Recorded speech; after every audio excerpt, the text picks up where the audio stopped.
വീട് ബാങ്ക് ജപ്തി ചെയ്തതോടെ അന്തിയുറങ്ങാൻ ഇടമില്ലാതെ ഒരു കുടുംബം.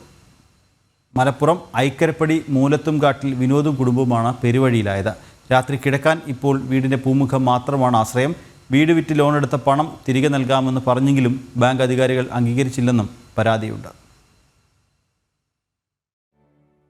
2018 വിനോദ് ചെറുകാവ് SBI ബാങ്കിൽ നിന്നും 25 ലക്ഷം രൂപ പ്രധാനമന്ത്രി സ്വയം തൊഴിൽ പദ്ധതി വഴി ലോൺ എടുത്തത്. പാരമ്പര്യ വൈദ്യ കുടുംബത്തിൽപ്പെട്ട ഇവർ ആയുർവേദ സ്ഥാപനം തുടങ്ങാനാണ് ലോൺ എടുത്തത്. കൃത്യമായി തുക തിരിച്ചടച്ചിരുന്നു. എന്നാൽ പ്രളയവും കൊറോണയും വന്നതോടെ വ്യവസായം പ്രതിസന്ധിയിലായി തിരിച്ചടവും മുടങ്ങി. 13 ലക്ഷത്തോളം തിരിച്ചടച്ചെങ്കിലും പിന്നീട് പലിശയടക്കം അത് 30 ലക്ഷത്തിന് അടുത്തെത്തി. ഇതോടെ ബാങ്ക് വീടും ഇവരുടെ സ്ഥാപനവും ജപ്തി ചെയ്തു. ആദ്യത്തെ 3 വർഷം കറക്റ്റായിട്ട് അടച്ച് സബ്സിഡി വാങ്ങിയ പ്രധാനമന്ത്രി തൊഴിലാണ് PMEGP വഴി സ്വയം തൊഴിലിന് വേണ്ടിയിട്ട് ആയുർവേദ മരുന്ന് കമ്പനി ഉണ്ടാക്കാൻ മേടിച്ചാണ്.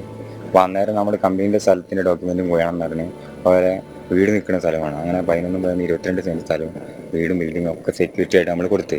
അപ്പോൾ അങ്ങനെയാണ് നമ്മൾ ചെയ്തത്. പക്ഷേ നമ്മൾ 3 വർഷം കറക്റ്റ് അടച്ചാൽ അപ്പോൾ 2018 പ്രളയത്തിന് ശേഷം പിന്നെ നമ്മൾ ഡൗൺ ആയി. അതുവരെ ഞാൻ സബ്സിഡി അടക്കം വാങ്ങിയതാണ് ഈ ഗാദിബോർഡിൻ്റെ. പക്ഷെ അത് അപ്പോൾ ഞാൻ പറഞ്ഞത് അതിനുള്ള ഇത് തന്നിട്ട് സമയം തരണം എന്നാണ് ഇപ്പോഴും നമ്മൾ സംസാരിച്ചുകൊണ്ടിരുന്നത്. സ്ഥാപനം ജപ്തി ചെയ്തതോടെ ജീവിതമാർഗം നിലച്ചു. വീട് സീൽ ചെയ്ത് പൂട്ടിയതോടെ പെരുവഴിയിലുമായി. അമ്മയും സഹോദരനും സഹോദരന്റെ ഭാര്യയും അടങ്ങുന്നതാണ് കുടുംബം. ബുദ്ധിമുട്ടാണ്. ഇവിടെ കിടക്കും, ഇവിടെ വിരിച്ചിടക്കും, അതാണ് കൊതുവും അതൊക്കെ ഉണ്ട്. പേടിയാണ്. നായും ഇതൊക്കെ അങ്ങനെ കിടന്ന് ശീലമില്ലത്തല്ലോ നമുക്ക്.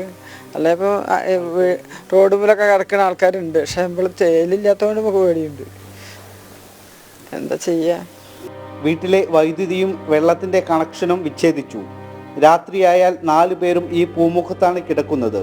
മുറ്റത്ത് താൽക്കാലിക അടുക്കളയുണ്ടാക്കി പാചകം ചെയ്യുന്നു. മുന്നിലുള്ള വഴികളെല്ലാം അടഞ്ഞതോടെ ഇനി എന്തെന്ന ചോദ്യം മാത്രം ബാക്കി. ഈ കാണുന്ന കോലായിൽ അന്തി ഉറങ്ങേണ്ട അവസ്ഥയിലാണ് ഈ കുടുംബം. ഇനി എന്തു ചെയ്യണമെന്ന് അറിയാത്ത അവസ്ഥ. ക്യാമറാമാൻ കൃഷ്ണകുമാറിനൊപ്പം ശിവദാസ് കന്മനം, ജനം, മലപ്പുറം.